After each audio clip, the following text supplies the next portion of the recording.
रात का समय था। लालगंज गांव में चारों तरफ शांति छाई थी। उसी समय अंधेरे में एक साया लालटेन पकड़े हुए जल्दी जल्दी कहीं चला जा रहा था। लेकिन जैसे ही वो गांव के किनारे पहुंचता है, उसे उसी समय पीछे से एक आदमी रोकता है और बोलता है, कौन हो तुम और कहाँ जा रहे हो? तुम्हें पता है ना इस गांव से रात में बाहर जाना मना है, फिर भी तुम जा रहे हो? उस आदमी की बात सुनकर साया पलटता है। वो साया कोई और नहीं बल्कि गांव में नया नया आया राजू बैंड वाला था। राजू बैंड वाला उस आदमी की बात सुनकर बोलता है, भाई साहब, आपने तो मेरी जान ही निकाल दी। भला ऐसे भी कोई रोकता है किसी को? मुझे रात में कहीं बैंड बजाने जाना है, मैं वहीं जा रहा हूँ। लेकिन उस आदमी पर राजू बैंड वाले की बात का कोई प्रभाव नहीं पड़ता और वो गुस्से में बोलता है, तुम कोई भी हो और कहीं भी जा रहे हो, इस गांव के नियमों के हिसाब से तुम रात में गांव से बाहर नहीं जा सकते, इसीलिए तुम्हें वापस जाना होगा। राजू अपने से लंबे और चौड़े आदमी को देखकर घबरा जाता है और वापस लौटने में ही समझदारी समझता है। अभी तो चलता हूँ, कल से दूसरे चोर रास्ते से निकल जाऊंगा।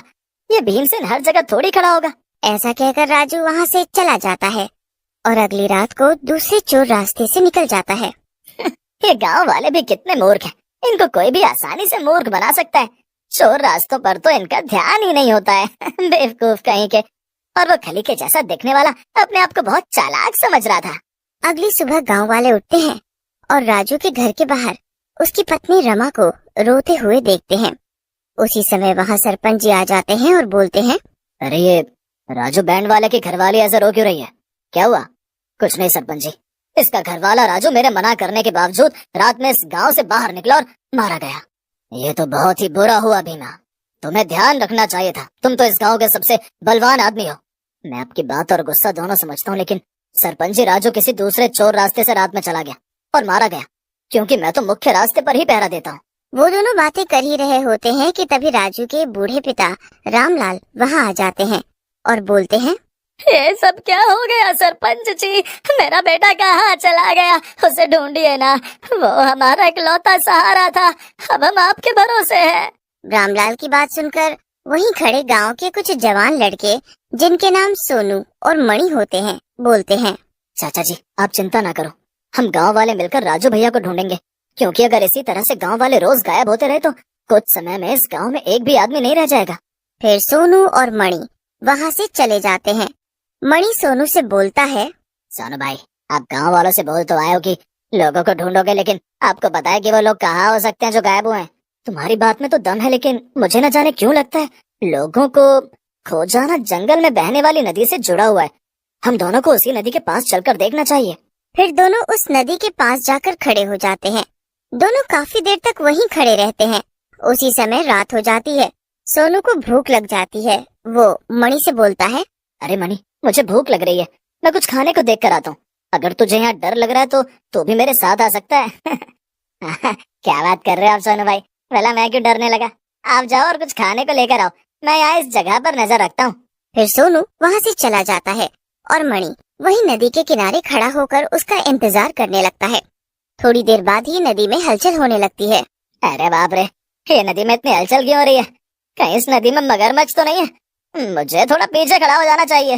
ऐसा कहकर मणि पीछे हो जाता है। उसी समय नदी में से एक बड़ा सा पंजा निकलता है और मणि को पकड़ लेता है। मणि डर के मारे जोर जोर से चिल्लाने लगता है, बचाओ सोनू भैया, बचाओ, ये हाथ मुझे नदी के भीतर खींच रहा है, मुझे बचाओ सोनू भैया। उसी समय सोनू भी वहाँ आ जाता है और यह दृश्य देखकर सुन्न हो जाता है। हे भगवान, ये सब क्या है? ऐसे तो ना कभी देखा ना सुना, इतना बड़ा हाथ। लगता है इस नदी पर कोई शैतानी साया है। फिर सोनू वहाँ से चला जाता है और एक पेड़ के नीचे परेशान होकर बैठ जाता है। उसी समय वहाँ पर एक साधु आते हैं। साधु सोनू को देखकर बोलते हैं, क्या हुआ बेटा, इतना उदास और परेशान कैसे बैठे हो? क्या हुआ, कोई समस्या है क्या? बाबा, आप यहाँ से जाओ, आप मेरी समस्या को नहीं सुलझा सकते। मेरे पास आपको देने के लिए कुछ भी नहीं है। बेटा, वैसे भी तू हम जैसे साधु को क्या दे देगा? हम तो साधु होते ही इस दुनिया को देने के लिए हैं। चल बता अपनी समस्या, शायद मैं तेरी कुछ मदद। सोनू को साधु बाबा की बातों में सच्चाई दिखती है और वो उन्हें रात को हुई दुर्घटना के बारे में बताते हैं। बाबा, अगर मैं रात में खाना लाने नहीं गया होता तो मणि की मौत नहीं होती। इस नदी ने गांव वालों के साथ साथ मेरे दोस्त को भी निगल लिया और मैं कुछ नहीं कर पाया। मैं अब गांव किस मुंह से जाऊंगा? तू परेशान क्यों हो रहा है बेटा? जो भी हुआ उसमें तेरा कोई हाथ नहीं था बेटे। ये सब तो उस चुड़ैल का किया धरा है। क्या कहा बाबा? चुड़ैल? तो मैंने जो हाथ देखा, क्या वो चुड़ैल का था? मुझे कुछ समझ नहीं आ रहा है, जरा विस्तार से पूरी बात बताइए। तू सच्ची आत्मा है और छोटे बच्चे की तरह साफ दिल का है। तू ही उस चुड़ैल से मुकाबला कर सकता है और अपने गांव वालों और दोस्तों को बचा सकता है।